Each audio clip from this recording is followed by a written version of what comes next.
여러분 그동안 안녕하셨죠? 한원장입니다.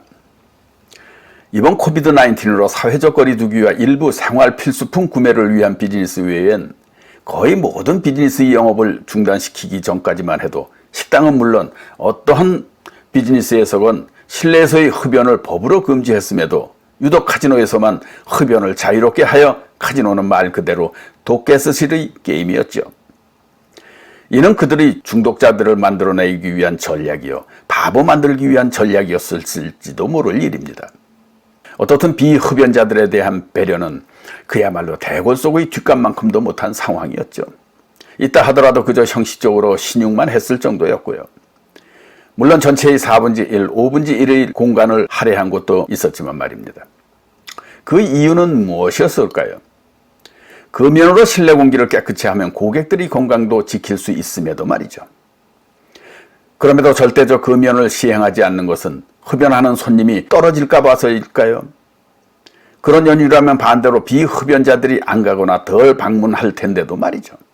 과거 꼴초들이 즐겨 쓰던 말로 식후불연이면 소화불량이라며 식사 후에 배부른 배를 쓰다듬으면서 후식으로 담배 한 대 피우는 낭만을 즐기던 때가 있었습니다.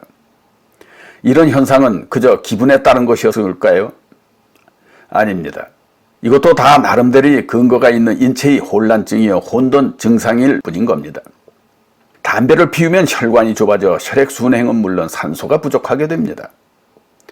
실내에 담배 연기가 가득하면 더군다나 사람들로 북적이는 카지노장에서는 사람들이 호흡으로 내뱉게 되는 일산화탄소들과 담배 연기로 공기는 탁해지고 그 탁한 공기를 마시며 또 담배를 태워대니 당연히 심한 산소 부족 현상이 발생하게 되는 거죠.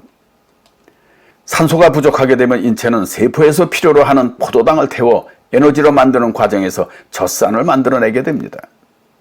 즉 산소가 부족하면 포도당이 젖산으로 분해되어 산성으로 변화하게 된다 이 말씀입니다. 이토록 포도당은 산소에 의해 소비되기에 포도당을 많이 섭취하게 되면 당연히 인체에선 이를 소비하기 위해 산소 부족 현상이 나타나게 되는 것이죠. 왜냐하면 산소는 우리의 호흡으로만 들어오기에 들어오는 양이 항상 일정할 수밖에 없기 때문인 겁니다. 이토록 우리는 신선한 공기 속의 산소를 필요로 하기에 이에서 조금이라도 산소가 부족해지면 피로는 물론 정신적 혼란도 유발시키게 되는 것이죠. 호흡을 통해서만 인체에 들어온 산소는 뇌에서 60%가 소비된다 하니 말입니다.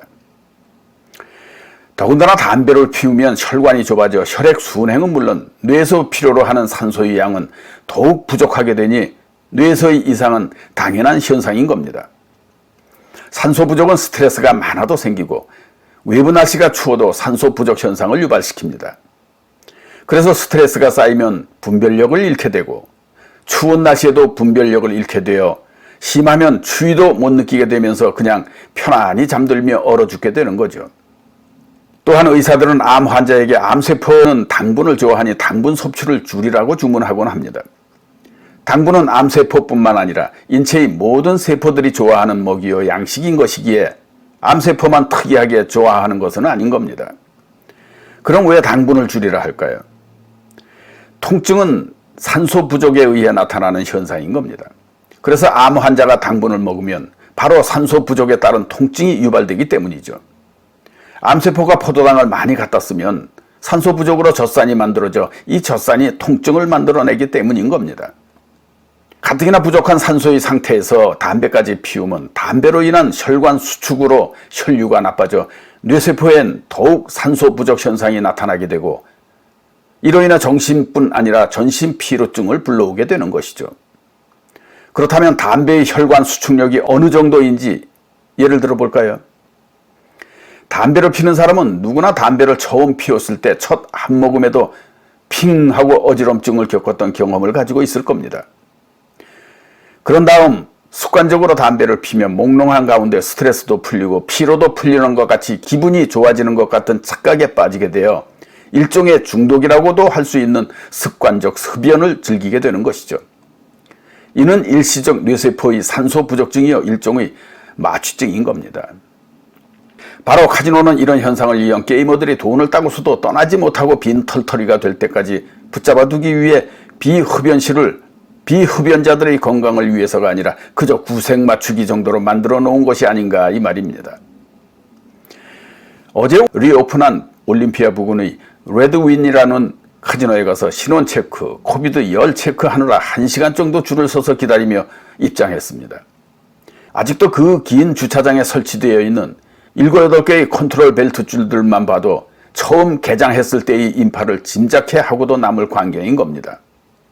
모든 게임장 내엔 철저한 금연이 실시되고 있었습니다. 꼴초들은 지정된 곳에 나가 피고 들어와야 했는데 사실 그 숫자는 몇 안 됐습니다. 이름만 봐도 그동안 몇 안 되는 흡연자들을 위해 카지노는 카지노장이 도깨스실로 만들어지는 것을 방치를 넘어 조장시켰다는 증거가 되고도 남을 이룰 겁니다. 어떻든 이미 이곳 퓨제 사운드 지역의 카지노 대부분이 리오픈했으며 5월 26일 리오픈하는 아번의 머킬슛 카지노를 마지막으로 모든 카지노들이 영업을 하게 됐습니다.